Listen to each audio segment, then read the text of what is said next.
About actually, let's start with something really simple. Like, how did you get discovered for the show? I was the way I got discovered by Lauren Michaels for Saturday Night Live is I was doing stand up, and so I knew Sandler and Spade from stand up, and then they told their boss Lauren about me, and he kind of takes people's words for stuff. So then he called me, said talk to me and stuff, and I said, yeah, man, I'd like to do that job. And what was it like? Did you were you sort of? I mean, obviously, it's financially it was great. It's a good platform, but did you kind of buy? Like, were you into the myth of it? Like, did you love it when you were younger? Yes, I grew up on it because I think I was I think I was 13 when the first show was on. And I remember seeing the first show because I think George Carlin was the host. So I was, and it was like the only two new things I remember when I was young was Letterman and Saturday Night Live. That was different than all the rest of the TV. Was all sort of old for old people, Mhm. kind of corny. And so yeah, I wasn't. But I was just wanted to do stand up. It wasn't like I was aiming towards Saturday Night Live. And even when Lauren like called me, he said like you got to do two, write two sketches, do two characters and two impressions. And then I said I can't do any of that, you know. So I think he just liked me that I was stupid, and I was from Canada. I talked to him about being in Canada. I remember he had a show in Canada when I was a kid. The Hart and Lauren, Hart Pomerantz, and he were a comedy team. Mhm. They did a show when I was a little boy, and I remember that because it was sort of like the precursor to Saturday Night Live. It was sort of super cool compared to Wayne and Schuster. So he liked that I remember that he liked that I liked that, and then I think he just got a kick out of the fact that I knew if I did anything in terms of trying to do a character or I would be dead. So I knew my best hope was just to say I couldn't. So you didn't do anything for your like. What did you do for your Nothing. audition? Nothing. I didn't do an audition. And so, can you describe like what was your first day like on the show? Do you remember your first day? My first day on Saturday Night Live? Yeah, working not the first Yeah. show, but the first day that you were. The first day? Yeah. Yeah, I showed up. This happens a lot at Saturday Night Live. I showed up the first day and no one was there. And I just sat on Because it was too a cold or couch. something. Yeah, Like, what time did you show up? well, like 8 in the morning or something. I thought like that's when jobs started. I didn't know. So then no one was there forever. Like, and finally people started like shambling in at 4 or 5 in the afternoon, and I was already finishing my day, and that's what I remember about the first day, just being all alone. But it's cool because I just went through everything, rifled through people's stuff and looked at old tapes and went in Lauren's office and had a shower. There was a shower there. So. Yeah, Lauren has a shower in his office. I think only he and I have ever used it. So what was the first sketch that you ever got on, or what was the first written material that you ever got on the show? I wrote a sketch for the first show because Burt Reynolds had just was on Larry King Live and was kind of famous at the time that because he was in a contentious divorce with Lonnie Anderson, and he was wearing this crazy purple suit on Larry King Live, and he announced, "I will, Lonnie Anderson is lying, and I will get her on this show with you, Larry, and we'll both take truth serum." And I was like, "Truth serum? What? Is that even a real thing?" So it was so funny. And then so I wrote a sketch where they both drank like from beakers of truth serum. And Lauren did not care for it. It opened the show. It was like a big hit at the table. What's his name did Burt Reynolds? Phil Hartman. Oh wow. It was Phil Hartman and Jan Hooks. And it just the next week, Lauren like pointed to it as the example of what we should not be doing on the show. He said it was just the, you know, he calls things Carol Burnettish, you know, which is the ultimate insult. He said it was just the most Carol Burnettish type of sketch. But I didn't know what I was doing. I don't know. And he let me do it. It got all the way to the air. He chose it and he put it on first. Not my fault. Do you think like it's weird? I think people have a weird sense of what, because it's like he's such a personality. I think people have a weird sense of like how much control he has.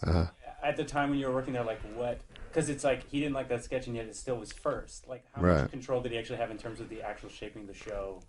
Absolute control. He had absolute control over everything the entire time I was there, and the entire time I ever remember him, except for one thing. I think in the history of the show, he didn't have control over when I did Weekend Update. That's the only thing that Lauren didn't have any control over. And did it like? But at the same time, it's like it seems like the way that the show's worked, or what has made it work at different times, is that he's allowed different kinds of comedy to be on the show. So it's not like it's just going with his own taste, I guess, right? Like, he's amazing that way, yeah. Yeah. Like he's told me, I don't get that guy, but you know, and he allows comedy that he even doesn't like to be on the show. And I remember being mad at him, going, "Come on, Lauren, what the fuck are you doing? Like, why is all this dancing and singing and shit? It's supposed to be, this is a comedy show." And then he's told me, he goes, "No, it's not a comedy show. This is a variety show." I'm like, "Oh, I didn't even know." I thought it was a comedy show. But he said, "I think if you could sing or dance, you'd think differently." And I was like, "Yeah, I guess he's right." The show itself started with it started at its beginnings were that it was doing something very different on TV. Did you feel a sense of like it had lost interest in pushing boundaries or something at the time you were there? Like at the time, yes, because I would always write sketches that would be rejected out of hand, you know, and I would go, "Why? Controversial." And I was like, "Well, I thought that's what we did. I thought that's what Saturday Night Live was, you know." But I was kind of living in the past. But then when we got Update, I went a little crazy because I had the freedom, you know, and I engineered it all so that I got Downey, you know, because I knew if I had Downey, I'd have a lot of power behind me. But then you Okay. emailed me and said I should ask you about Rodney Dangerfield when he was on the show. You had some experience with him. Can you tell me that story? Rodney came on the show to do Update. Like sometimes Lauren would just go, "Oh, Rodney Dangerfield is here," you know, and you go, "We don't know, how do we use him? Yeah, it'd be hard to use him on Update." So then Jim had this idea, Jim Downey, where I would go, you know, he would go, "I tell you, I got no respect," you know, do a joke, and then I go, "That seems funny. Oh, Rodney, you know, get any respect? What about your kids? And they must give you respect, you know. You're doing good." My kids, they don't give me respect. Do a few more jokes, you know. I go, "That seems hard to believe. What about, certainly, like if you went to a bar, like a bartender would give you respect, right?" You go, "I tell you, dude." I go, like, "This is atrocious," you know. But anyways, Rodney's like, "What the fuck?" He didn't understand any of it. He's like, "Why? Does this motherfucker know I don't get no respect?" You know? So, anyways, you have to do the show at 8:30, and then the dress rehearsal, and then at 11:30, you know. So he had to get there real early, you know. And he said, "Norm, I gotta talk to you." I was like, "Well," he says, "Why the fuck?" He goes, "I know how to do my jokes. Why can't I just leave and come back at midnight?"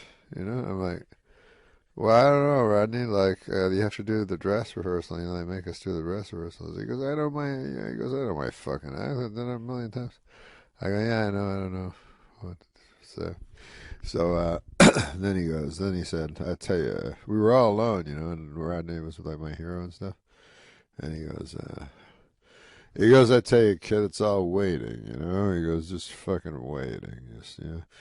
He goes, "You do TV, you just sit in a room and you wait all the time, you know." He goes, "The same with movies. You just sit in a trailer and you wait the whole fucking time." He goes, "That's no life, you know." He goes, "Oh, you know, all there is stand-up." He goes, "Oh, the rest of it's all shit, you know. Movies are shit, TV's shit, you know."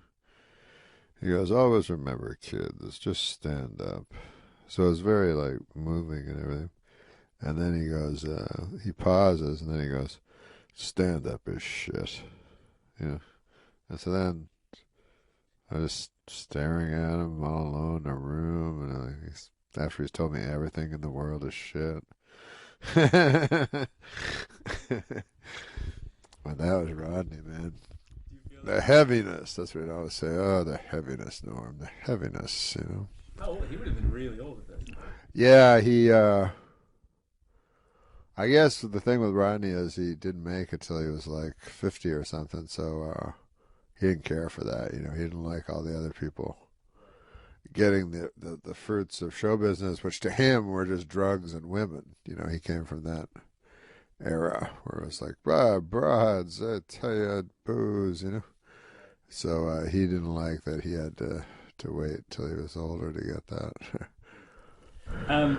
So okay, so you start working on Weekend Update, you and Downey.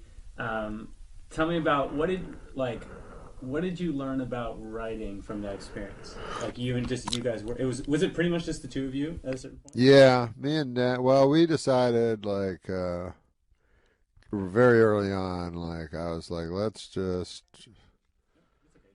Because I was like, I don't like jokes that are clever. I was telling him, I said, I don't like innuendos, like are my least favorite types of jokes. I'd rather just say the thing, you know. And I was saying like, you know, they always make innuendos so it'll be palatable, so old ladies can like snicker at it. And I go, why not just say the thing outright, you know? And he was like, oh, that's interesting. And then he knew this band, The Clash, that he really liked. He was like, you mean like The Clash? I'm like, I don't know what that means. But he like just jokes, like stripped down jokes. So then he played The Clash for me. Oh, I understand. Yes, it's like that. Like I listen to outlaw country, so I understood it was the same kind of idea. It was just strip it down to its essence, use as few words as possible, and then just be preposterously blunt about things, rather than clever in any way. Our top story tonight. The nation is still reeling from Thursday's bombshell announcement that Lisa Marie Presley has filed for divorce from Michael Jackson. According to friends, the two were never a good match. She's more of a stay-at-home type, and he's more of a homosexual pedophile.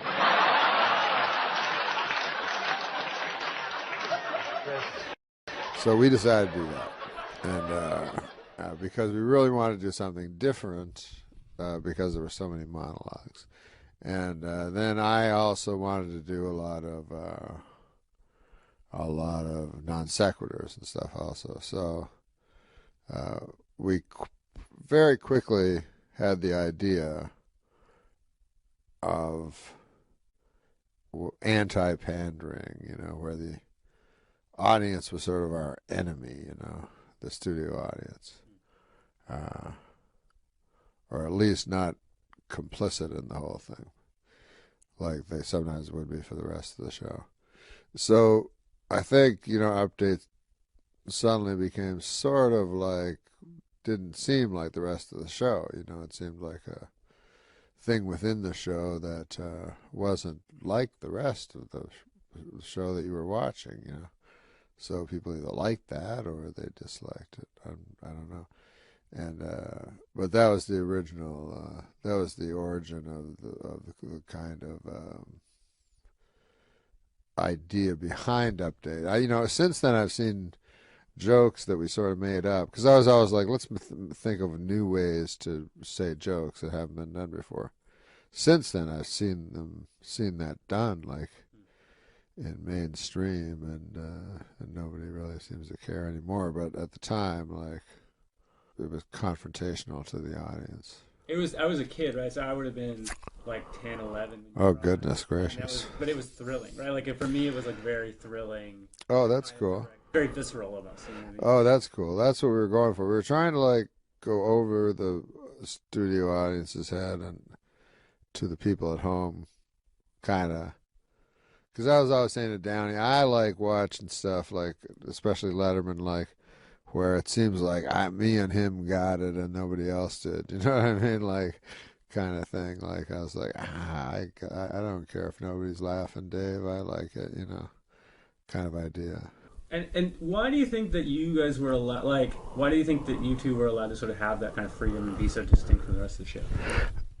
We sort of had the freedom because I was willing to walk away, because Jim Downey told me early on. He was like, as soon as I got Update, he goes, you got to be careful with Update, because he goes, I've known very funny people whom Update has shown to be unfunny, they seem unfunny, even though they aren't, And he said, so you got to be careful about that. So I was like, okay, well, I want to, since I'm alone here talking to the camera, doing jokes, I sort of don't want to take anybody's direction, because it's my life, it's my livelihood. It's me with my own name saying things. So I don't want anybody else's input on what I should say as a joke. It's completely different than a sketch or anything like that, I mean, and Lauren trusted you. But anyways, he trusted you to do it. Yeah, Lauren was good to us. He was. I don't know if he was ever, a really big fan of Update the way it was under Jim, not me. But he knew that, like you were saying earlier, like even if he doesn't like something, he'll go with it. He knew that Update was gathering momentum at that time. It was certainly at least like a niche, and at some times in the show, it was the strongest thing in the show, So he couldn't ignore it, But he did not like not being in control of it. I know that. Really, he told you that? And the rest, no, he never told me. But the rest of the way it used to work on Update is everybody would throw in jokes on Saturday. They'd kind of write it on Saturday, and they'd all sit around a big table and write Update, while they ate. And and when I went there, I was like, well, we're not doing that anymore. We're going to start writing Update on Monday, and just write all day, every day. So we, cordoned ourselves off into one room and just did that and said, see you Saturday to the rest of the cast and crew. So the crew didn't take care, but I mean to the rest of the cast, which, I can see looking back, maybe they didn't like that so much. Yeah. But you felt like, was there a moment on Weekend Update that you felt was sort of like, that you look back on as like, I'm really glad we did that, that's a thing that you're sort of really proud of?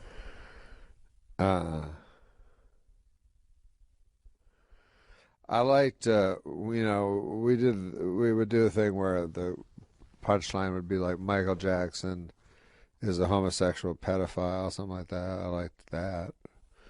I remember Lauren going like, you don't want Michael Jackson to sue you. And I said, oh yeah, that would be awesome. That would be the fucking coolest thing if Michael Jackson sued me. But I like that, I like just saying things like outright that would sort of get gasps, sometimes audible gasps I could hear from the audience. And when I heard that, I was like, oh, that's cool. And then I guess like when did you sort of realize that it became a problem? Like, and before you get fired, were you aware, and but you still continue to do your own thing? Like, what is it? Was it just that you decided, I don't care, I'm not going to change my style or whatever? Like, what? Yeah. Well, they told me in many different ways. Like, I got word like fire Downey, and you can keep your job and stuff like that, which I would never do. And yeah, take it easy. Just, everything doesn't have to be a shock, And I was like, almost nothing's a shock. Maybe we do one shock joke. Most of the you know, and I think maybe the problem was with Update was a lot of jokes would hit silence, you know, and I think maybe, you know, the West Coast people were like, hey, well, Leno, you know, has wall-to-wall laughs for 15 minutes every night, you know, and we can't muster, you know, enough jokes to kill for once a week, you know. So I think that's what they were thinking, which I understand that. How did you get fired? Like, what was it actually like? What was the process of getting fired? What was it about? What happened? It was very odd. It was like, you know, no one would tell me, you know. I go, am I fired or what? Well, we don't know, you know. It doesn't look great or something. And so I didn't want to just wait, you know, till Saturday to see if I was hosting. So, Did you still write Weekend Update before, like during that week?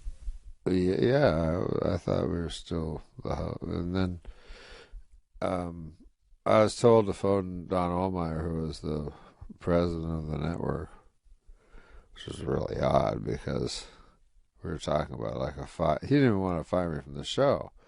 He just Update, which was a 5-minute segment at midnight on a Saturday. So it's weird that I'm talking to the president of NBC.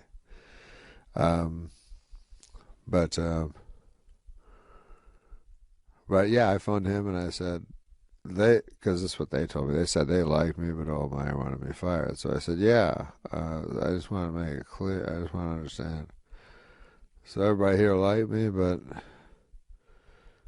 but you didn't. And he's like, is that what they're saying? He goes, I'll be the bad guy. I don't care. So he was intimating that other, you know, which is probably he had no reason to lie.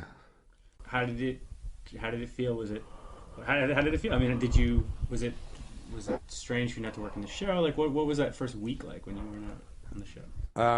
Well, I couldn't do Update, but I was still on the show. So I said, I'm gonna do something that destroys on the show. So I came up with a Quentin Tarantino impression. So we did a thing with Quentin Tarantino and Burt Reynolds, which I do both of them. We did that in the pre-tape, and then that killed, and I ignored Update, you know, and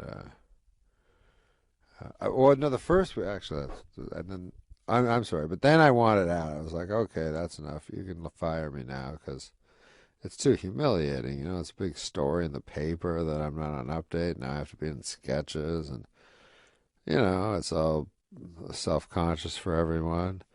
And sure enough, like I had to do one because he just wouldn't let me go. Don Ohlmeyer just would not let me leave the show with any dignity, you know. So I said, I just after that appeared in sketches like smoking and wearing my street clothes and never wearing a makeup and stuff like that. And then what was the first? So you basically said, and then so what was that first week when you didn't work on the show? What was it like? I don't remember it, but I remember being depressed, like that I couldn't go in because, like you say, you know, the Monday you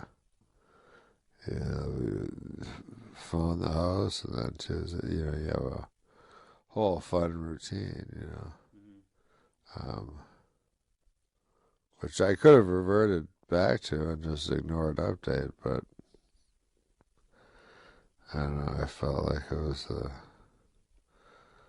the perfect exit strategy, really.